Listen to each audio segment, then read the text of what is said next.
Bonjour et bienvenue dans Comme une planète Hauts-de-France, votre émission consacrée à l'actualité verte de votre région. Cette semaine, j'ai le plaisir de co-animer ce magazine avec Thomas Évrard, journaliste à La Voix du Nord. Bonjour Thomas. Bonjour Anne.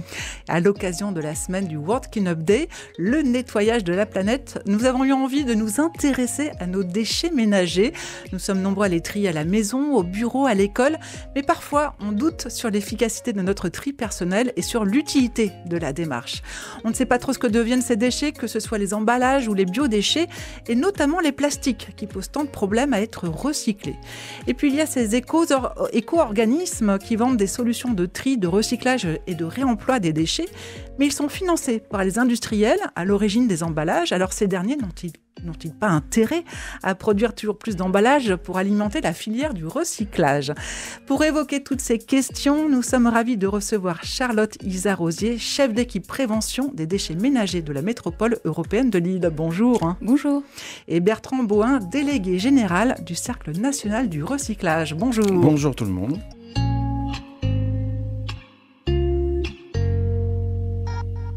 Avant de commencer nos échanges, rappelez-nous, Thomas, à quoi correspond ce World Cleanup Day ? Oui Anne, ce samedi 20 septembre, c'est la journée mondiale du nettoyage de la planète.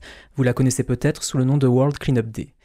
Le principe, des bénévoles se mobilisent sur toute la planète pour aller ramasser les déchets abandonnés dans les rues, les parcs ou les plages. Le mouvement est né en Estonie en 2008 et a fait des émules dans 198 pays, dont la France depuis 2018. C'est devenu un rendez-vous incontournable de la mobilisation environnementale. En 2024, on parle de 140 000 bénévoles et de 490 tonnes de déchets ramassés, dont 138 triés et potentiellement recyclés. Donc là, on parle ici des déchets qu'on retrouve dans la nature, jusque dans les océans, mais au quotidien, il y a ces ordures ménagères qu'on produit chaque jour. Ça représente 500 kilos par Français chaque année. Des déchets qu'on trie de plus en plus entre papier, carton, emballage plastique. Mais une fois triés dans les différentes poubelles, ils deviennent quoi ces déchets ? Comment sont-ils traités quand ils arrivent au centre de tri ? Quelle part est recyclée ? Quelle part est incinérée ? Quelles sont les limites de ce système, notamment sur la question du plastique ? Et comment peut-on mieux trier chez soi, voire diminuer notre production de déchets ? C'est ce qu'on va voir avec nos invités dans quelques instants. Mais avant cela, nous sommes allés voir quelques nordistes pour les interroger sur leurs habitudes de tri.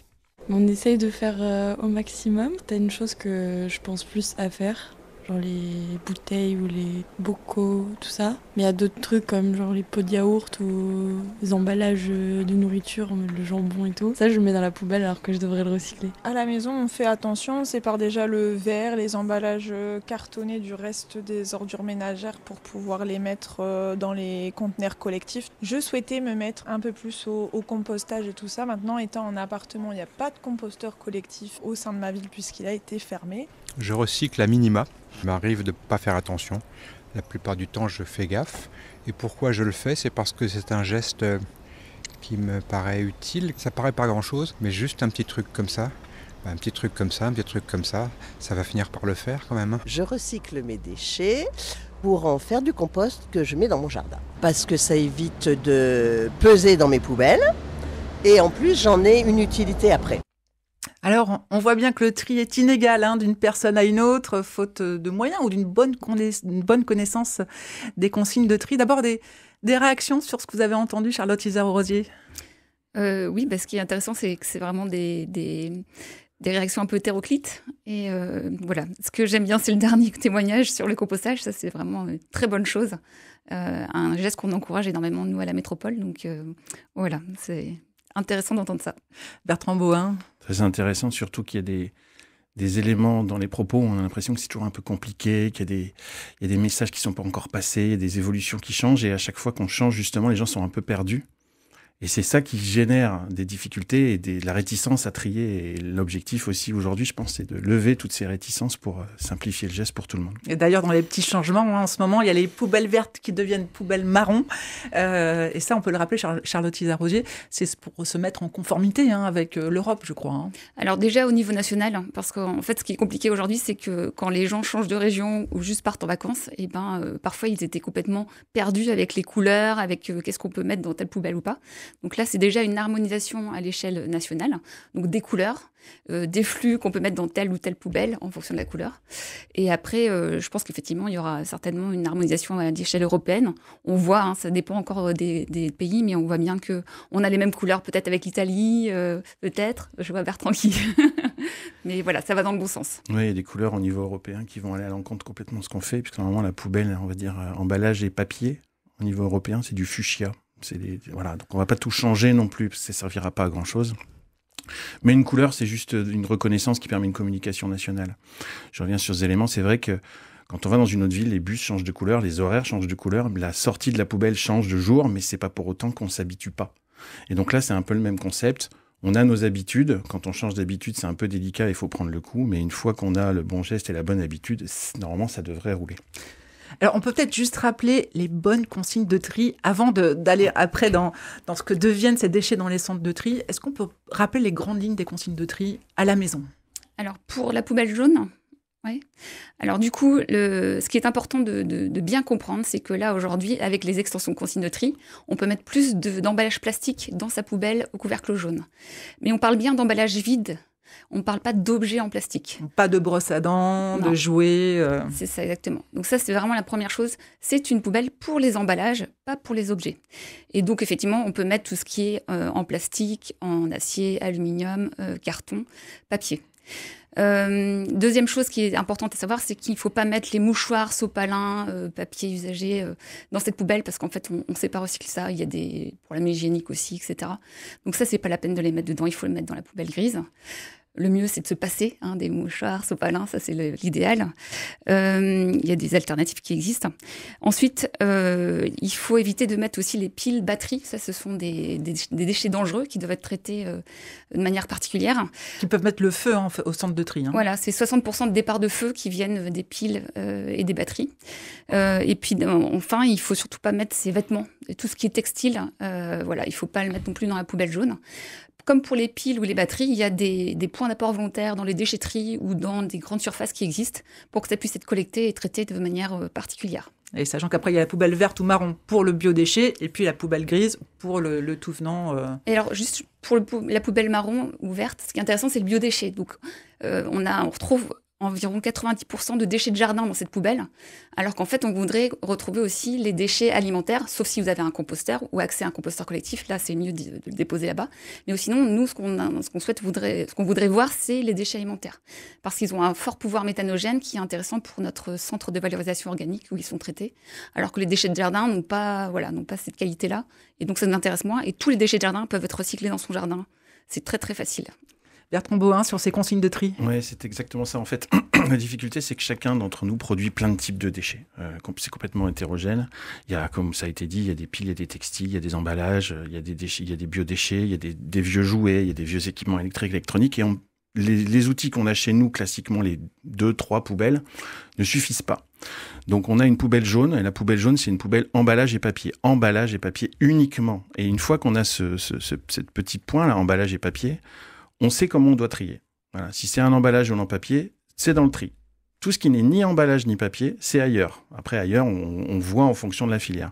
Mais c'est vraiment le geste. Tous les emballages et tous les papiers, attention, papier, comme on a dit, un mouchoir en papier, c'est pas vraiment en papier. Un sopalin, c'est pas du papier. Et donc tout ça, ça va ailleurs. Mais ça, une fois qu'on a compris, c'est hyper simple. On regarde son truc, tiens, c'est un emballage, je le mets. Même si je suis pas sûr, derrière, on en discutera. Il y a un centre de tri qui trie, etc. On verra ce qui se passe après. Mais ça simplifie le geste, et on s'est rendu compte au national, quand on a dit, par exemple, qu'il fallait changer les consignes de tri au niveau national, si on était simple, on récupérait beaucoup de personnes qui aimaient pas trier parce qu'elles savaient pas pourquoi ça, il fallait pas le mettre, si ça, il fallait le mettre, est-ce que le carton avec de la pizza, fallait le mettre, la bouteille d'huile, est-ce qu'il fallait... Tout ça, maintenant, on réfléchit plus, entre guillemets, c'est de l'emballage, ça va dans la collecte, dans le bac jaune. Donc ça, une fois qu'on a ça, c'est beaucoup plus simple. Alors avec Thomas, on est parti ensuite, grâce à vous Charlotte Isarosier, on est allé visiter un centre de tri qui accueille tous ces déchets ménagers de la poubelle jaune. Thomas. Ce centre de tri donc, qui a été modernisé début 2020, en 2024. Alors il était livré, il s'est mis en fonctionnement en mars 2024. Les travaux ont duré 10 mois, donc à partir de 2023. Et donc est-ce que vous pouvez nous expliquer Qu'est-ce qui a été amélioré? Pourquoi ces changements étaient nécessaires? Oui, alors du coup, ces travaux ont été réalisés dans le cadre de l'extension des consignes de tri pour que notre centre de tri, nos 2 centres de tri, puisqu'on en a 2, puissent trier justement ces déchets, ces emballages en plastique qu'on ne triait pas jusqu'à présent. Donc c'est tout ce qui est pot de yaourt, film plastique, etc. Donc voilà, il a fallu changer tout le process et on en a aussi profité pour améliorer ce process, pour pouvoir mieux trier. Donc là, je ne sais pas si vous voulez que j'explique un peu comment ça se passe. Bah oui, parce qu'avec Thomas, on est allé sur place, on a vu effectivement tous ces tapis roulants qui accueillent ces déchets, qui au départ sont triés en fait par trio optique, par soufflage, grâce aussi à des aimants. C'est assez impressionnant. D'ailleurs, je pense qu'on peut visiter, les citoyens peuvent visiter. Vous pouvez visiter tous nos outils industriels, donc les centres de tri, bien entendu, mais également le centre de valorisation énergétique. Et puis, on a relancé les visites du centre de valorisation organique depuis mars à l'occasion de Tous au compost. C'est un service public, c'est payé par les impôts en grande partie, et donc justement pour montrer que le travail des collectivités est bien fait, et là c'est même pas que dans le Nord, partout en France, les centres de tri sont visitables par les usagers, les contribuables citoyens, il faut se renseigner auprès de sa collectivité, et ça c'est très intéressant pour justement lever les doutes sur ce qu'on entend un peu de temps en temps. De toute façon, je trie, mais ça sert à rien. Tout est remis ensemble. C'est tout brûlé. Quelle horreur. Je le fais parce qu'on me dit de le faire, mais sinon, je le ferai pas. Voilà. Là, au moins, les gens peuvent aller vérifier, prendre leur petit pas, regarder un peu tout comment ça fonctionne, et ça marche très, très bien. Voilà. Alors, pour être clair, tout ce qui est biodéchets, ça part dans un centre de valorisation organique. On fait du biogaz.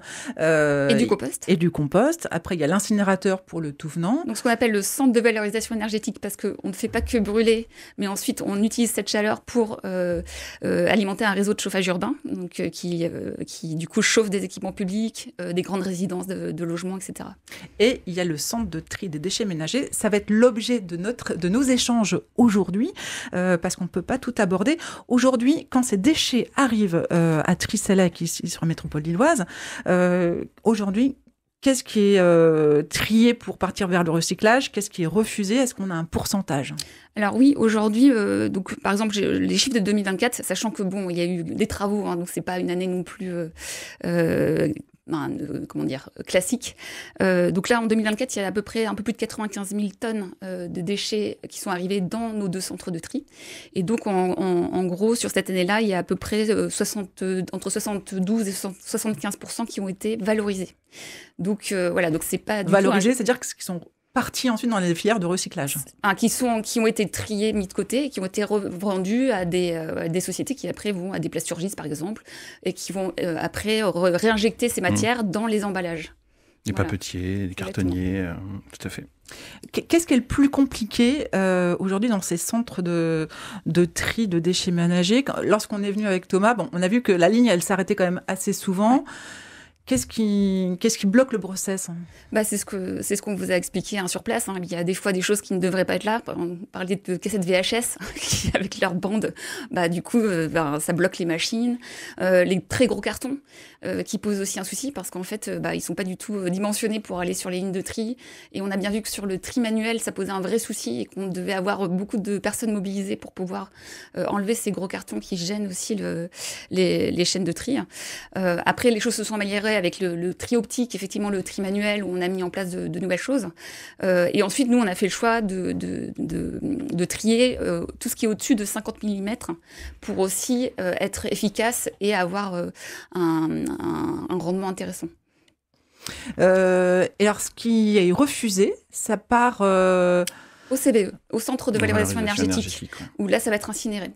Donc, alors là, ce qui est intéressant, c'est que on a le centre de tri d'Allouin qui est en face du centre de valorisation énergétique. Donc là, c'est très rapide.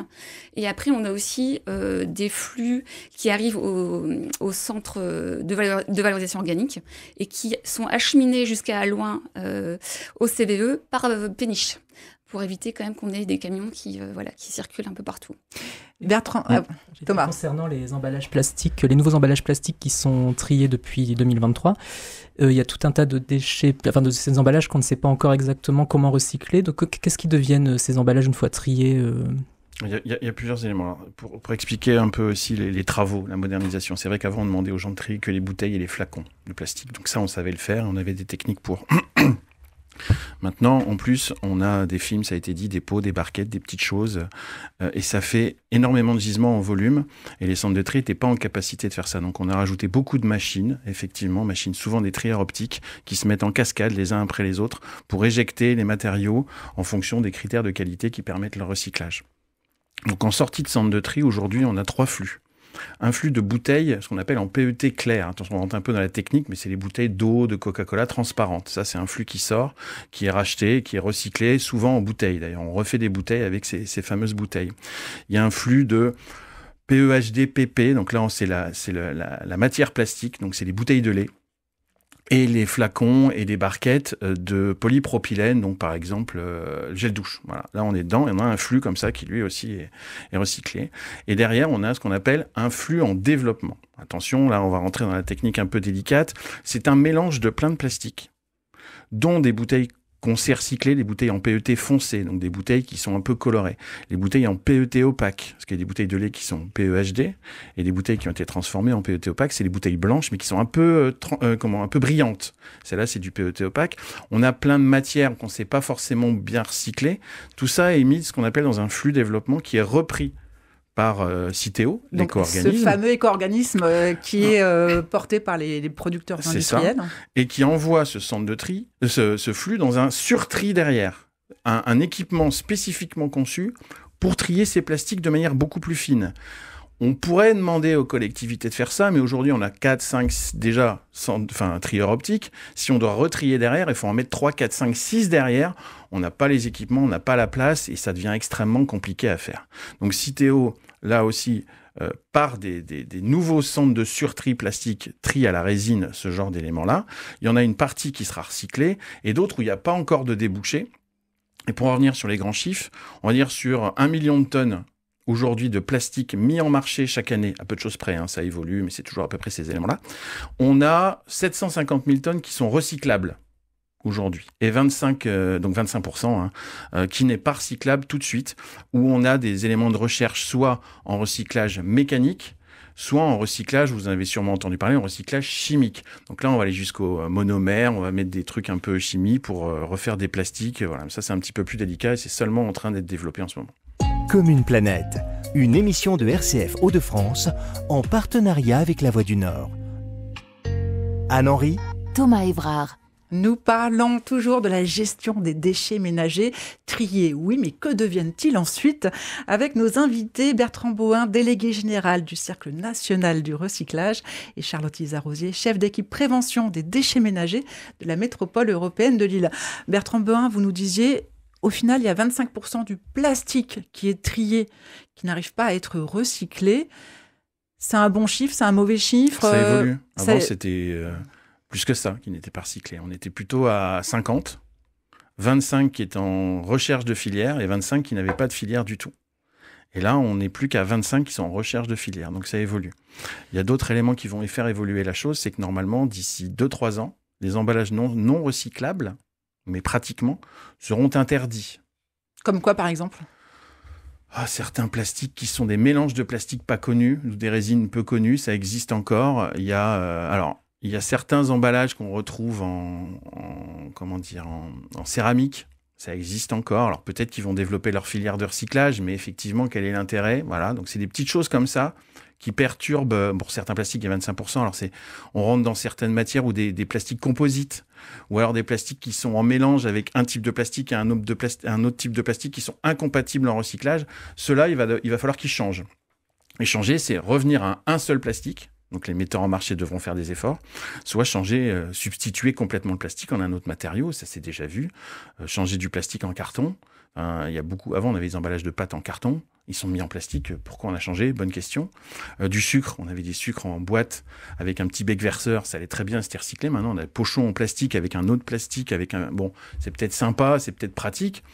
Moi, je vois pas vraiment d'évolution par rapport à la durabilité du produit, mais en termes de recyclage, voilà. Donc, ce que je veux dire aussi, il y a une évolution de la mise en marché des emballages qui peut perturber déjà le consommateur, même si on lui dit de tout trier, et qui perturbe les équipements. C'est toujours en évolution constante. Mais il y a quand même une question. La modernisation du centre de tri d'Halluin, de l'eau, ça a coûté près de 20 millions d'euros. Halluin, c'est près de 50 millions d'euros, parce que je crois que là, on doit acquérir du foncier. C'est des sommes quand même importantes. Est-ce que ça vaut le coup d'investir autant dans l'amélioration du fonctionnement des centres de tri pour notamment le tri des matières plastiques, alors qu'au final, il y a quand même 25% de ces plastiques qui ne sont pas recyclables, et on sait bien que le marché du plastique aujourd'hui est complexe. Le marché du plastique recyclé coûte très cher aux industriels. Est-ce qu'au final, ça a du sens d'investir autant dans l'affinage du tri du plastique aujourd'hui ? Comme je l'ai dit tout à l'heure, on affine d'une certaine manière, mais pas à fond. C'est-à-dire qu'on fait le flux développement. Hein. C'est aussi un choix qu'on a mis en place au niveau national. Pourquoi on a demandé aux collectivités de trier en 3 flux ?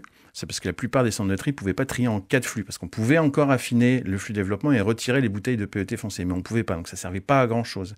Et ensuite, on a dit non, peut-être 2-3 grands centres de tri au niveau national peuvent trier à la résine parce qu'ils sont très, très, très, très gros et qu'il y a un équilibre économique, parce qu'on a massifié un maximum, mais la plupart du temps, on ne fait pas. C'est pour ça que ce fameux flux développement, aujourd'hui, les centres de surtri, ils ne sont pas à la charge de la collectivité locale ni aux contribuables. C'est à la charge de Citeo de faire et de développer. Et là, c'est le metteur en marché qui paye. Donc, quelque part, c'est bien. C'est un retour à l'envoyeur.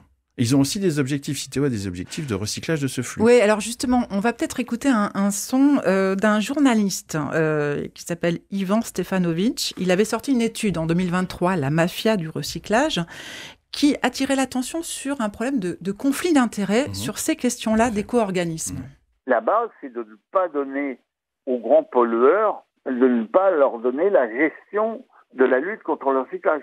C'est le b.a.-ba. Et quand le politique, de gauche comme de droite, je répète, confie ça à des industriels, les industriels, ils sont là pour gagner de l'argent. Ils ne sont pas là pour lutter contre la pollution. Alors, ils vont le faire un peu dans le cadre de ces éco-organismes, mais c'est pas... Là, le conflit d'intérêts, il est permanent. Qui est le dindon de la farce dans cette histoire ? Peut-être un peu les collectivités locales, mais surtout le citoyen. Et le citoyen qui se fait tondre, parce qu'il paye plusieurs fois, etc. Comment réagissez-vous à ces remarques, ces contrepoints ? Il y a du vrai, effectivement. C'est compliqué de dire à un metteur en marché, ton produit, il n'est pas bon, il faut le changer.